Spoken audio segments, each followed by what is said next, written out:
नमस्कार, सियासी गलियारा देख रहे हैं आप। आपके साथ मैं हूं साकिब सुमन। सियासी गलियारा में एक बार फिर से नए हफ्ते में नई नई खबरें लेकर के हम आपके सामने हाजिर हुए हैं और यकीन मानिए इन खबरों का असर आगे आने वाले दिनों पर भी होगा। और आज हम आपको बहुत ही दिलचस्प एक ऐसा फैक्ट बताने वाले हैं, एक ऐसा पहलू बताने वाले हैं, क्योंकि अभी तक आप बस इतना जानते हैं कि शिरोमणि अकाली दल और भारतीय जनता पार्टी का रिश्ता टूट चुका है। और उस टूटने के पीछे की सबसे बड़ी वजह अगर कुछ है तो वो ये है कि कृषि बिल पर शिरोमणि अकाली दल बीजेपी के साथ नहीं थे, एकमत नहीं थे। लेकिन ये तो महज एक चेहरा है दिखाने के लिए।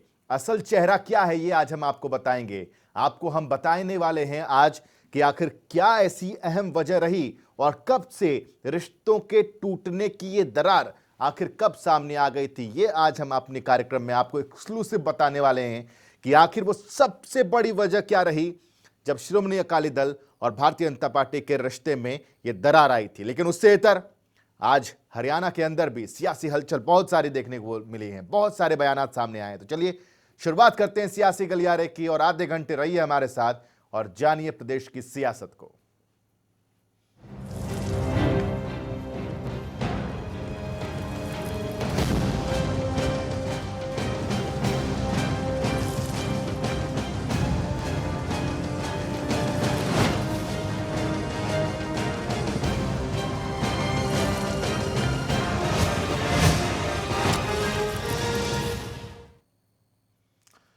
दिल्ली में राजपथ पर वो हुआ जो आमतौर पर होता नहीं है। नए कृषि कानून के विरोध में राजपथ पर आगजनी की गई। हरियाणा में विपक्षी दल कांग्रेस का जोरदार विरोध देखने को मिला। राज्यपाल के नाम ज्ञापन सौंपा गया। केंद्र की सत्ता पक्ष पर जमकर प्रहार किए गए और प्रदेश में सत्ता की साझेदार जेजेपी को इस बात के लिए उकसाने की कोशिश की गई कि वो इस मुद्दे पर समर्थन वापस ले। कृषि कानूनों के सहारे विपक्ष प्रदेश के किसानों का समर्थन और सहानुभूति कमाने का कोई मौका नहीं छोड़ रहा है। इस रिपोर्ट के जरिए देखिए और समझिए।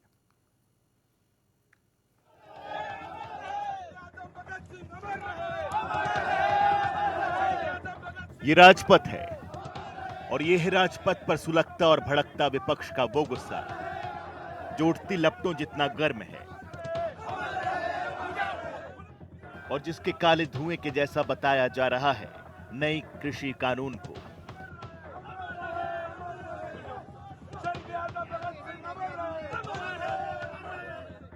विवादों में घिरे केंद्र के 3 कृषि बिल राष्ट्रपति की औपचारिक रजामंदी के बाद अब बेशक कानून बन गए हों, लेकिन इन नए कानूनों पर विपक्ष आग बबूला है। कहा जा रहा है ये कानून इस कृषि प्रधान देश पर किसी कालिख से कम नहीं। लेकिन अगर ये इतनी बड़ी ही कालिख है तो इस पर केंद्र ने पुनर्विचार क्यों नहीं किया और इस पर किसान संगठनों का रोष केवल कुछ चुनिंदा राज्यों तक ही क्यों केंद्रित होकर रह गया है। ये वो 2 सवाल हैं जिनके बीच किसान आज भी अपना सिर खुजाता दिख रहा है। जो किसानों के जो बिल पास हुए हैं 3 बिल, उसको लेकर आप कितना समझते हो? समझने की बात हो, उसका प्रोसीजर अभी लागू होगा तभी पता चलेगा ना। अभी जो बात है कितनी समझ में है? ठीक है किसानों के लिए या तो तभी माना जाएगा। सब एमएसपी पे सारा सौदा बिकता रहेगा लास्ट तक। और जी। 2 दिन बिक के रह गया तो फिर क्या ठीक है उस बिल का। सुरेश जी, आप ये जो किसानों के 3 बिल जो अभी पास हुए हैं, कितना समझ पाए कितना ठीक है किसानों के लिए? कुछ ना समझ पा रहा। नहीं पता कुछ भी। इतनी बातें, रोड बंद, जाम हो रहे हैं वगैरह वगैरह। समर्थन मूल्य धर रहा है, ये हमेशा के लिए होना चाहिए। ये थोड़ी कि 1 महीना बेच कर फिर सरकार गाए फिर कहीं भाव भी किसी भी चीज बेचते। क्या कहना चाहते हो? हमेशा के लिए रहे ये हमेशा के लिए रहना चाहिए। जो सरकारी रेट है ये हमेशा के लिए रहना चाहिए, 12 महीने के लिए। तो 3 बिल अभी किसानों के हित में जो पास हुए हैं, उनके बारे में कितना कुछ जानते हैं? क्या कहना चाहेंगे आप? एमएसपी जो लागू हुआ है, एमएसपी कम है रेट इसका जी। वो कम बढ़ा है। कम बढ़ा है। जो बिल के बारे में, बिल ठीक है, जो बिल के बारे में जो बताया जा रहा है ये तो ठीक है। ये मंडी में कोई भी फसल बेच सकता है किसान जी। बाकी ये कुछ दिन के लिए होता है एमएसपी, लगातार लंबा टाइम होता है। खैर, किसान समझें या ना समझें, उन्हें बिलों के कानून बन जाने से पहले बेहतर ढंग से समझाया गया हो या ना गया हो, इसके अलग अलग पहलुओं को लेकर प्रचार किया गया हो या ना किया गया हो, लेकिन इसे केंद्र ने बेहद जरूरी समझा भी और सदन में संख्या बल की मजबूती और समर्थन से कानून भी बनवा दिया। लेकिन इस पर विपक्ष के तेवर अभी नर्म नहीं पड़े हैं। पंजाब के अलावा हरियाणा में भी इस पर उबाल देखा जा रहा है। एनडीए की साथी रही अकाली दल ने अपना याराना तोड़ा तो उसी तरह के गुस्से की लहर हरियाणा कांग्रेस में भी देखने को मिली। सोमवार को कांग्रेस नेताओं और कार्यकर्ताओं ने इसके विरोध में पैदल मार्च निकाला तो जबरदस्त शोर शराबे और नारेबाजी के साथ 3 नए कृषि कानूनों का विरोध भी किया। कहीं ना कहीं हमें ये महसूस हुआ वार्तालाप के फलस्वरूप कि महामहिम भी चूंकि पद से बंधे हुए हैं, पर हमारे जो आशंकाएं हैं उनसे कहीं ना कहीं वो आंशिक रूप से सहमत ज़रूर हैं। और इसके लिए हम उनका, क्योंकि देखिए मानवीय दृष्टिकोण, पद तो आते हैं जाते हैं, पर जब तक मानवीय दृष्टिकोण जिस व्यक्ति में नहीं होता तो मुझे नहीं लगता कि उसे जीने का अधिकार है। और मानवीय दृष्टिकोण को महामहिम महोदय ने दर्शाया, उसके लिए हम उनके प्रति आभार प्रकट करते हैं और उनके अच्छे स्वास्थ्य की कामना करते हैं। देखिए, ये एक बुज़दिल सरकार है। जो हम लोगों की बात को उठाना चाहते हैं वो ये उठाने नहीं देना चाहते। लोगों की आवाज को रोका है, दबाया है, ना किसानों को बोलने देते हैं, ना किसी पॉलिटिकल पार्टी को ये बर्दाश्त करते हैं। तो हम जो केवल लोगों की बात कहना चाहते हैं, ये दमनकारी सरकार है, किसानों पर लाठियां बरसाती है और कांग्रेस को रोकती है, कांग्रेस के वर्करों को रोकती है। कांग्रेस नेताओं के ऐसे तेवरों पर सत्ता पक्ष भी जवाब देने से नहीं चूका। हरियाणा बीजेपी के वरिष्ठ नेता और बीजेपी के पूर्व प्रदेश अध्यक्ष सुभाष बराला ने विपक्ष पर किसानों को बहकाने का आरोप लगाया, तो वहीं केंद्रीय राज्य मंत्री रतनलाल कटारिया ने कांग्रेस के पैदल मार्च पर कहावत ठोकते हुए कांग्रेस को मरी हुई पार्टी ही बता डाला। कहावत चलती है कि रास्ता भूले डूमनी गावे उत्पताल।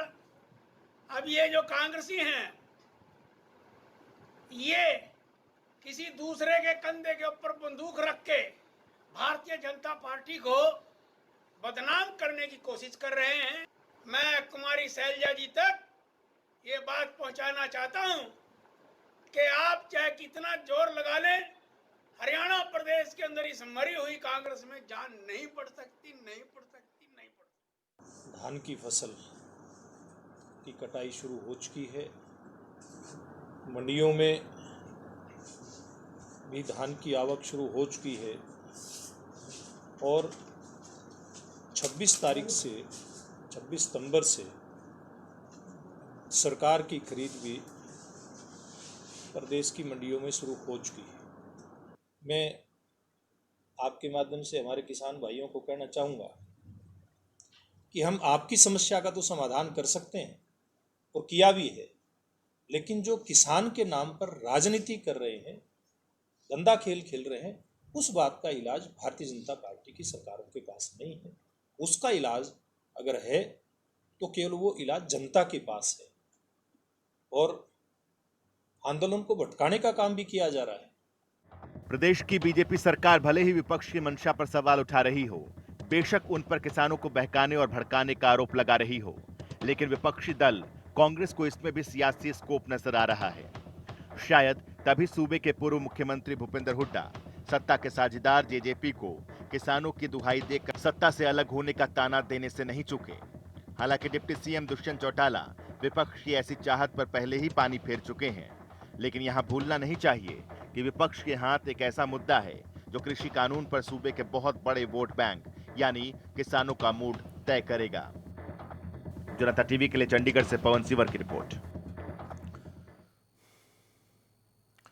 कृषि बिल को लेकर हरियाणा कांग्रेस ने सरकार के खिलाफ विरोध प्रदर्शन किया और राज्यपाल को कृषि बिल के खिलाफ ज्ञापन सौंपा। इसी को लेकर नेता प्रतिपक्ष भूपेंद्र सिंह हुड्डा से खास बातचीत की हमारे संवाददाता पवन सिवर ने। कांग्रेस ने आज राज्यपाल को ज्ञापन दिया। मेरे साथ नेता विपक्ष भूपेंद्र सिंह हुड्डा हैं। हुड्डा साहब, आज आपने ज्ञापन दिया, क्या मांग की है सर?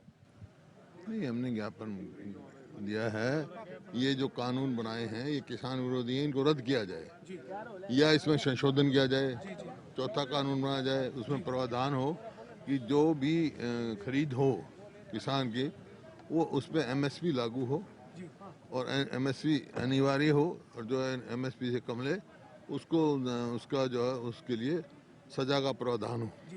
गठबंधन सरकार से क्या मांगे सर? जननायक जनता पार्टी के सहयोग से सरकार चल रही है, आप क्या मानते हैं कि किसान हितैषी नहीं है दोनों दल? नहीं, किसान हितैषी तो ये कानून ही नहीं है। हमने तो लागू कर रखा है 2007 में।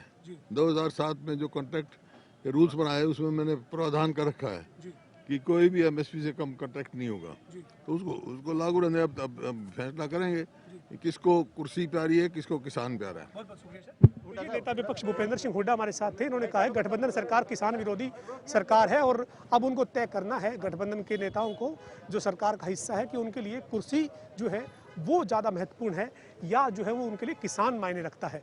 वीडियो जर्नलिस्ट विजेंद्र सिंह के साथ पवन सिंह और जनता टीवी चंडीगढ़। इधर किसानों के मुद्दे को लेकर कांग्रेस विधायक किरण चौधरी से खास बातचीत की हमारे संवाददाता पवन सिंह ने। के नाते देखें आर्टिकल 33 में तो हरियाणा की सरकार तो एमएसपी पर गारंटी हरियाणा के किसान को दे सकती है, चूंकि आपकी पार्टी विपक्षी पार्टी मांग कर रही है। देखिए एमएसपी जो है आज के दिन जो एमएसपी एक्चुअल है वो ही पूरी नहीं मिलती है किसान को। जब वो अपने मंडी में अपनी उपज लेकर जाता है तो औने पौने दाम पे बेचने में वो मजबूर होता है। अगर इस तरह से ये सारे के सारे ये कानून लेकर आ गए तो एमएसपी तो मिलने का मतलब ही नहीं है। और ये सारी की सारी ये जो बातें कह रहे हैं ये खाली लुभावनी बातें हैं, झूठी बातें हैं, किसान को गुमराह करने की बातें। और किसान भाई इस बात को अच्छी तरह से जानते हैं और हम इसलिए कंधे से कंधे मिलाकर किसान भाइयों के साथ उनकी लड़ाई लड़ेंगे। आज मैम चंडीगढ़ से इसके बाद आप प्रदेश में भी 2 तारीख को आपने कार्यक्रम तय किया, आपकी पार्टी ने पूरे तरीके से इस मुद्दे पर कांग्रेस मुखर होकर लड़ेगी। पूरी तरह से कांग्रेस हमेशा जनहित के कामों में कभी पीछे रही नहीं। राहुल जी का आह्वान है, सोनिया जी का आह्वान है कि हमने कंधे से कंधा मिलकर जो है गरीब मजदूर के साथ हमने काम करना है। इस देश के हित के लिए कांग्रेस ने काम करा है और वो देश के हित के साथ जो भी खिलवाड़ करेगा कांग्रेस उसका जो है पुरजोर तरीके से विरोध करेगी। हरियाणा के कृषि मंत्री कहते हैं और बाकी बीजेपी के अन्य नेता कहते हैं कि ये जो कांग्रेस जो है वो किसान का कंधा इस्तेमाल कर रही है और अब बंदूक जो किसान के कंधे पर रखकर अपनी राजनीति साध रही है। आप इनसे पूछिए, कल बड़ौदा के अंदर गए हैं, सारे के सारा बंधक बनाया किसानों ने, वहाँ पे कांग्रेस ने तो नहीं बनाया। आधे जो किसान है बेचारे अर्धनग्न होकर जो है प्रदर्शन कर रहे हैं, उनको घुसने नहीं दे रहे, तो ये कांग्रेस थोड़ा कर रही है। ये सामने इनको अगर नजर नहीं आ रहा है तो उसका खामियाजा भुगतेंगे ये। तो ये जो है वो कांग्रेस की नेता किरण चौधरी हमारे साथ थी जो ये कह रही है कि कांग्रेस अब इस मुद्दे के ऊपर पूरे तरीके से विरोध प्रदर्शन जो है वो करेगी। इसके बाद आगे जो है वो प्रदेश में कांग्रेस ने अलग अलग समय पर रणनीति इस मुद्दे पर सरकार को घेरने की तैयार की है। इधर हरियाणा बीजेपी के संगठन विस्तार और राजनीतिक नियुक्तियों को लेकर चंडीगढ़ में मुख्यमंत्री मनोहर लाल की अध्यक्षता में बैठक हुई। बैठक में सीएम के साथ बीजेपी के प्रदेश अध्यक्ष ओपी धनखड़ और संगठन मंत्री सुरेश भट्ट भी मौजूद रहे। वहीं पत्रकारों से बातचीत करते समय धनखड़ ने कहा कि अक्टूबर के पहले सप्ताह में प्रदेश बीजेपी के संगठन में नियुक्तियां कर दी जाएंगी। धनखड़ ने कांग्रेस पर हमला बोलते हुए कहा कि कांग्रेस किसानों को गुमराह करने में लगी है, पर किसान सब समझ चुका है और उनकी बातों में नहीं आने वाले। थोड़े दिन के लिए झूठ चल जाता है, जैसे थोड़े समय के लिए बादलों से सूरज ढक जाता है, लेकिन बादल थोड़े समय रहते हैं। तो ये झूठ भी कांग्रेस का जो खरीद होती चली जाएगी। आज देखिए खरीद शुरू हो गई है, अक्टूबर फर्स्ट वीक तक हमारी बॉडी आ जाएगी। 2 अक्टूबर तक के काम हमने दिए हुए हैं कार्यकर्ताओं को। उसके बाद किसी भी दिन अक्टूबर के प्रथम सप्ताह में हरियाणा प्रदेश की एग्जीक्यूटिव को अनाउंस करेंगे। इधर गोहाना से कांग्रेस के विधायक जगबीर मलिक ने प्रेस कॉन्फ्रेंस कर बीजेपी की नीतियों को लेकर कड़ी निंदा की और वहीं उन्होंने पीटीआई टीचर्स के खिलाफ मामला दर्ज करने को भी गलत ठहराया है।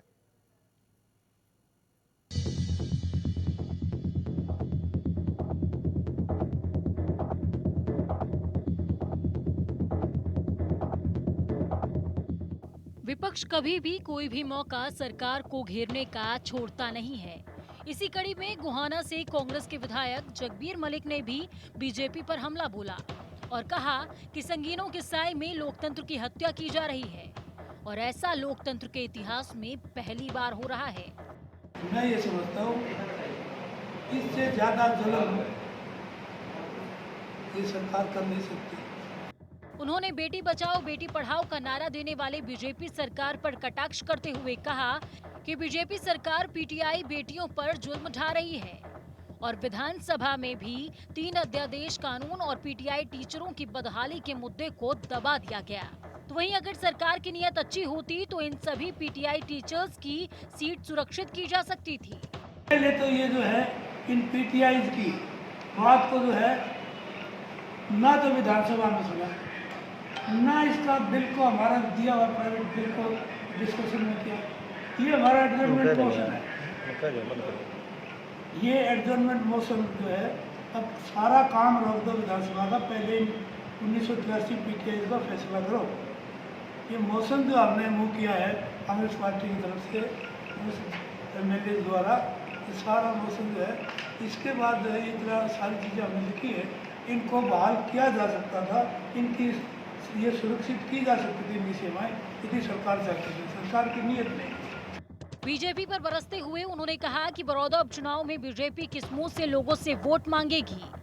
बड़ौदा हलके में कोई काम नहीं किया गया। बीजेपी सरकार का कोई भी स्थानीय नेता से लेकर मुख्यमंत्री तक कोई भी 5 साल तक बड़ौदा हलके का हालचाल जानने नहीं आया और अब वोट मांगने के लिए पहुंचे हैं। बीजेपी लोगों को डरा धमका कर मुकदमा करने की धमकी देती है। इनसे किस मुंह से वोट मांगेंगे? क्या होगा इनका वोट मांगने का वो? क्योंकि इन्होंने कुछ काम तो किया नहीं। ये कौशिक साहब 5 साल पहले भी एमपी रह चुके हैं, 5 साल पहले एमपी रह चुके हैं। आप एक बार भी ये बताएं कि वो इस इलाके के इन किसानों की दुख तकलीफ सहने सुनने के लिए कभी 5 साल में आए? आज क्या जरूरत पड़ गई? आज ये लोगों को डरा के धमका के लोगों को मुकदमे की धमकियां देकर वोट लेना चाहते हैं। जगबीर मलिक ने कहा, प्रदेश के मुख्यमंत्री ने गोहाना को जिला बनाने के लिए वकीलों से वादा किया था, लेकिन जिला बनाने का वादा अभी तक पूरा नहीं हुआ है। तो वहीं जगबीर मलिक ने यह भी कहा कि विधानसभा में गोहाना को जिला बनाने की चर्चा जब की गई तो उनके सवाल पर गोहाना को जिला न बनाने की बात कही गई थी। आपको जिला बनाने की घोषणा तो याद होगी, जिला बन गया। कब घोषणा की थी खट्टर साहब ने वकीलों से कहा था हम जिला बनाएंगे? कितने साल हो? क्या हुआ? मेरे सवाल के जवाब में विधानसभा में ये जवाब दिया था हम सोनीपत इसको गोहाना को जिला नहीं बना सकते। जगबीर मलिक ने सरकार पर आरोप लगाए, वादा खिलाफी से लेकर लोगों की चिंता न करने तक का आरोप लगाया। आरोप लगाना बेशक विपक्ष का हक है, लेकिन ये आरोप किस हद तक सही है ये देखना और बीजेपी की तरफ जवाब सुनना वाकई दिलचस्प होगा। जनता टीवी के लिए गोहाना से राम सिंह मार की रिपोर्ट।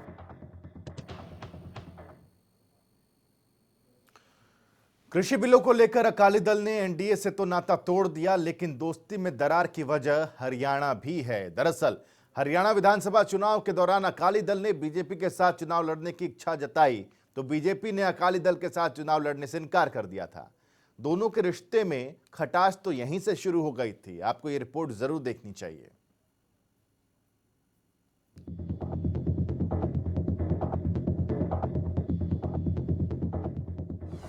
बीजेपी अकाली का टूटा गठबंधन, 22 साल पुराना याराना खत्म, दर्द हरियाणा का, दास्तां जुदाई की। हरियाणा ने दूर किया बीजेपी अकाली को। हरियाणा के कंधे पर बंदूक, निशाने पर दोस्ती। राजनीति में रिश्तों की डोर चाहे कितनी भी पुरानी क्यों ना हो, उसके चटकने का खतरा हमेशा बना रहता है। कुछ ऐसा ही हुआ है राष्ट्रीय जनतांत्रिक गठबंधन यानी एनडीए में, जिसकी सबसे पुरानी दोस्ती टूट गई लोकतंत्र के सबसे बड़े मंदिर में। दरअसल बीजेपी सरकार सदन में कृषि बिल लाई तो उसकी सबसे पुरानी साथी श्रोमणी अकाली दल कृषि बिलों से खफा हो गई और तोड़ दिया 22 साल पुराना याराना। इस दोस्ती के टूटने के पीछे जिम्मेदार सिर्फ और सिर्फ कृषि बिल को माना जा रहा है। लेकिन जब जनता टीवी ने अपनी पड़ताल को आगे बढ़ाया तो पता चला कि इसकी नींव 2019 में ही पड़ गई थी। इसका मतलब ये है कि ये नाराजगी आज की नहीं है। अकाली दल के दिल में हरियाणा विधानसभा चुनाव के समय से ही कसक थी। 22 साल पुरानी ये यारी बेशक कृषि बिल के नाम पर ढेर हो गई हो, लेकिन इसकी नींव के खोखला होने की वजह हरियाणा ने दी थी। दशकों पुरानी इस दोस्ती के महल में दरारें हरियाणा विधानसभा चुनाव में ही नजर आने लगी थी। दरअसल साल 2019 में हरियाणा विधानसभा चुनाव के दौरान अकाली दल बीजेपी के साथ मिलकर चुनाव लड़ना चाहती थी और कुछ सीटों की मांग भी अकाली दल की तरफ से की गई थी, लेकिन बीजेपी ने अकाली दल को सीटें देने से कोरा इनकार कर दिया था, जिसके बाद अकाली दल ने पहली बार किसी चुनाव में सहयोगी पार्टी भाजपा के खिलाफ कलावली सीट से ताल ठोकी थी। जानकार ये मानते हैं कि दोनों दोस्तों के रिश्तों में खटास यहीं से शुरू हो गई थी और मौका मिला तो अकाली दल ने कृषि बिल के नाम पर अपनी यारी खत्म कर ली और कह दिया, हम मुंह में राम बगल में छुरी नहीं रखते, जो कहते हैं और करते हैं डंके की चोट पर करते हैं। ਸਾਡੀ ਲੀਡਰਸ਼ਿਪ ਨਾਲ ਗੱਲ ਕੀਤੀ ਤੇ ਅੱਜ ਸ਼੍ਰੋਮਣੀ ਅਕਾਲੀ ਦਲ ਦੀ ਸਾਰੀ ਲੀਡਰਸ਼ਿਪ ਬੈਠ ਕੇ ਫੈਸਲਾ ਕੀਤਾ ਕਿ ਜਿਹੜੀ ਸਰਕਾਰ ਸੈਂਟਰ ਦੀ ਸਰਕਾਰ ਜਿਹੜੀ ਐਨਡੀਏ ਦੀ ਸਰਕਾਰ ਜਿਸ ਨੇ ਆ ਜਿਹੜੇ ਤਿੰਨੇ ਆਰਡੀਨੈਂਸ ਲਿਆਂਦੇ ਹੈ ਜਿਹੜੇ ਆਪਣੇ ਪੰਜਾਬ ਵਿਰੋਧੀ ਹੈ, ਸਹੀ ਮਣੇ ਤੇ ਦੇਸ਼ ਦੇ ਕਿਸਾਨਾਂ ਦੇ ਵਿਰੋਧੀ ਹੈ, ਅਸੀਂ ਉਸ ਪਾਰਟੀ ਦੇ ਉਸ ਐਨਡੀਏ ਦਾ ਹਿੱਸਾ नहीं हो सकते। हरियाणा में बीजेपी ने अकाली दल को सीटें देने से इनकार किया तो अकाली दल ने पंजाब की सीमा से लगने वाली सीट कलावली से अपने ही सबसे पुराने साथी को बीजेपी के खिलाफ उतार दिया। हालांकि अकाली दल को निराशा हाथ लगी, लेकिन बीजेपी आज भी यही कहती है कि कुछ तो मजबूरियां रही होंगी, यूं ही कोई बेवफा नहीं होता। श्रोमणी अकाली दल एनडीए का बहुत पुराना साथी रहा है और कल के घटनाक्रम में उन्होंने अपने आप को एनडीए से अलग किया।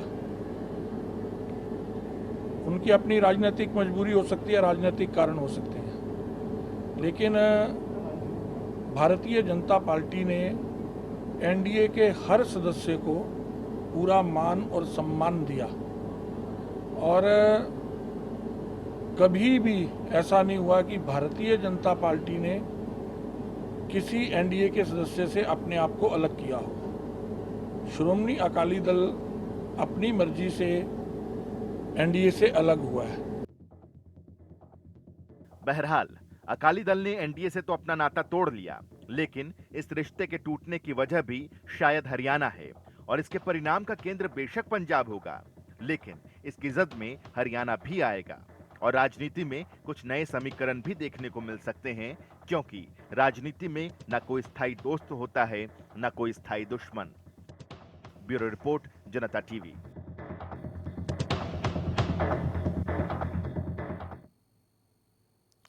बाईस साल की मजबूत दोस्ती के बाद श्रोमणी अकाली दल ने बीजेपी गठबंधन का किला ढेर कर दिया और इस पर आम आदमी पार्टी की तरफ से भी और हर तरफ राजनीति गर्मा गई।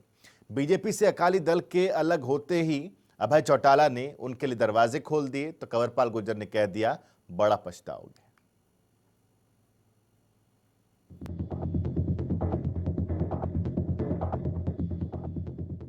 बाईस साल की मजबूत दोस्ती के बाद शिरोमणि अकाली दल ने बीजेपी गठबंधन का किला अब बेशक कृषि अध्यादेशों के नाम पर ढाक कर ढेर कर दिया है। इस रिश्ते के टूटने का सबसे बड़ा कारण बेशक कृषि बिल बना हो, मगर दोनों की दोस्ती का दशकों पुराने महल में दरारें हरियाणा विधानसभा चुनावों में ही नजर आने लगी थी। लेकिन अब बीजेपी अकाली दल के रिश्ते टूटने का राजनीतिक असर हरियाणा में भी पड़ सकता है, जहां अकाली दल या तो अकेले या फिर पुराने साथी यानी कि इंडियन नेशनल लोकदल के साथ विकल्प तलाश सकता है। और इस विकल्प के लिए अभय चौटाला ने भी दरवाजे खोल दिए हैं। अभय चौटाला ने कहा, शिरोमणि अकाली दल ने अगर पंजाब में किसानों के हक की लड़ाई लड़नी है तो हमारी पार्टी उनके साथ खड़ी है। जब तक किसानों को उनका हक नहीं मिलता तब तक वो किसानों की लड़ाई लड़ते रहेंगे। इंडियन नेशनल लोकदल पार्टी और श्रोमणी अकाली दल ने मिलकर के हरियाणा में चुनाव लड़ा, हम एक दूसरे के सहयोगी हैं। मैं उनको इस बात के लिए बधाई देता हूं और उनसे ये भी आपके माध्यम से कहता हूं कि कोई पंजाब के अंदर किसी भी तरह की किसानों की लड़ाई आपने लड़नी है, हम एक एक साथी हमारा उनके साथ खड़ा होगा। हम किसान को जब तक न्याय नहीं मिलेगा तब तक चैन से नहीं बैठेंगे। एक तरफ अकाली ने बीजेपी का साथ छोड़ा तो दूसरी तरफ अभय चौटाला ने उनके लिए रास्ते खोल दिए। लेकिन बीजेपी कह रही है कि अकाली बड़ा पछताएगी। अकाली बीजेपी का गठबंधन टूटने पर कैबिनेट मंत्री कंवरपाल गुर्जर ने कहा, मैं दावे के साथ कह सकता हूं, जब तक चुनाव पंजाब में आएगा कांग्रेस भी पछताएगी और अकाली दल भी पछताएगा। किसान को इस बात की पूरी जानकारी हो चुकी है, जो कसर रह गई वो भी पूरी हो जाएगी।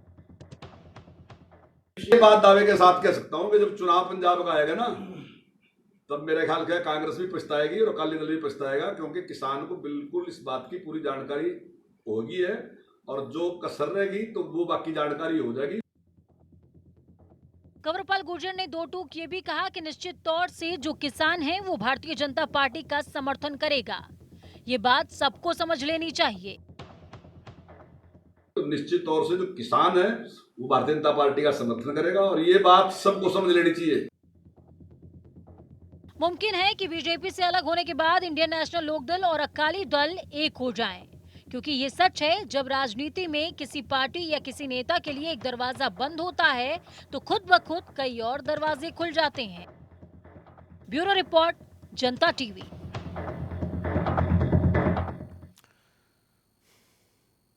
तो यही आज हम आपको समझाने की कोशिश कर रहे थे कि आखिर रिश्तों में पड़ती इस दरार की नींव कहां पर डली थी। यही बताने की आज हमने कोशिश की। उम्मीद करते हैं आज का हमारा कार्यक्रम आपको बेहद पसंद आया होगा। एक छोटे से ब्रेक ले रहे हैं, आप रुक रहे हैं। ब्रेक के बाद भी खबरों का सिलसिला लगातार जनता टीवी पर जारी रहेगा।